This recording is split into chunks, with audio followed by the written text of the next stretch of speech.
Hello દોસ્તો, કેમ છો? સ્વાગત છે તમારું મારા યુટ્યુબ ચેનલ પર. આજે હું વેજ ઉપમા બનાવવાની છું, તો ચાલો મારા કિચનમાં. હવે આપણે જે સિંગદાણા તળ્યા હતા, હવે એ આપણે અંદર નાખીશું.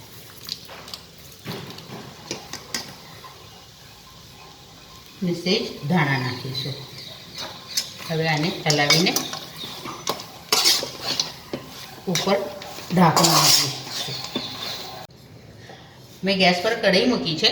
કઢાઈ ગરમ થઈ ગઈ છે. હવે એમાં આપણે લગભગ અડધી ચમચી જેટલું તેલ નાખીશું. હવે એમાં મેં એક વાટકી રવો લીધો છે, ઝીણો રવો લીધો છે, એ આપણે નાખીશું. હવે એને 2 મિનિટ માટે શેકી લઈશું. ધીમા તાપે શેકવાનો છે. હવે રવો આપણો શેકાઈ ગયો છે. હવે આપણે એને કાઢી લઈએ. કઢાઈ ગરમ થઈ ગઈ છે આપણી. હવે એમાં લગભગ 3 ચમચી જેટલું તેલ નાખીશું.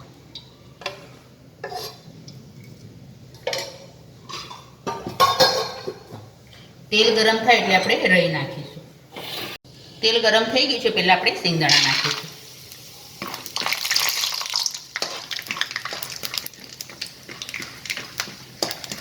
સિંગદાણા તળાઈ જાય એટલે આપણે કાઢી દઈશું.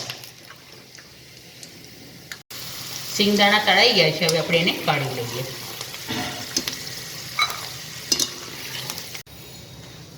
હવે આપણે રાઈ નાખીશું.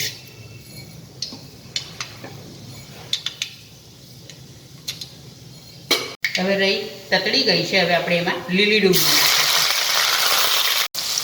તમે સૂકી ડુંગળીનો પણ વાપર કરી શકો છો, પણ મેં લીલી ડુંગળી લીધી છે. હવે એમાં આપણે ચપટી હિંગ નાખીશું.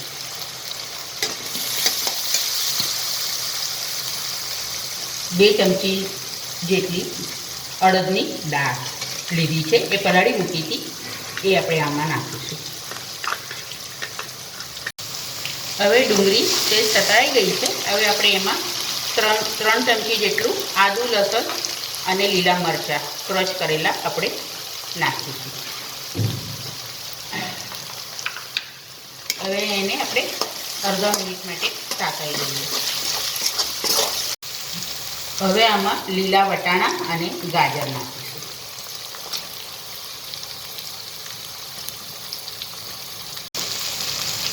હવે આમાં 5 ચમચી હળદર નાખીશું. 1 ચમચી જેટલું લાલ મરચું નાખીશું અને 1 ચમચી જેટલું ધાણા જીરું નાખીશું. હવે આને પહેલાં હલાવી દઈશું. આમાં થોડા આપણે ધાણા નાખીશું. હવે એક ઝીણું સમારેલું ટામેટું નાખીશું. સ્વાદ પ્રમાણે મીઠું નાખીશું.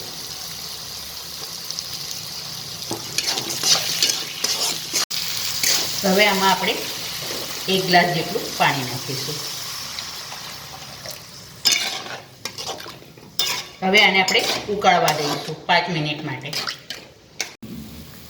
હવે આપણું પાણી બરાબરનું ઉકળી ગયું છે. હવે આપણે આમાં ધીરે ધીરે શેકેલો રવો નાખીશું.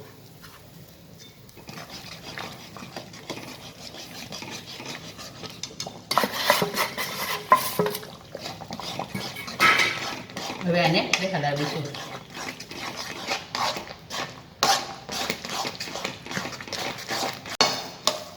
અને એક ધાર્યું હલાવ્યા કરવાનું, એટલે આપણે વચ્ચે ગાંઠા ના પડે. લગભગ 5 મિનિટ માટે હવે આને થવા દઈશું આપણે. હવે આપણે જે સિંગદાણા તળ્યા હતા, હવે એ આપણે અંદર નાખીશું.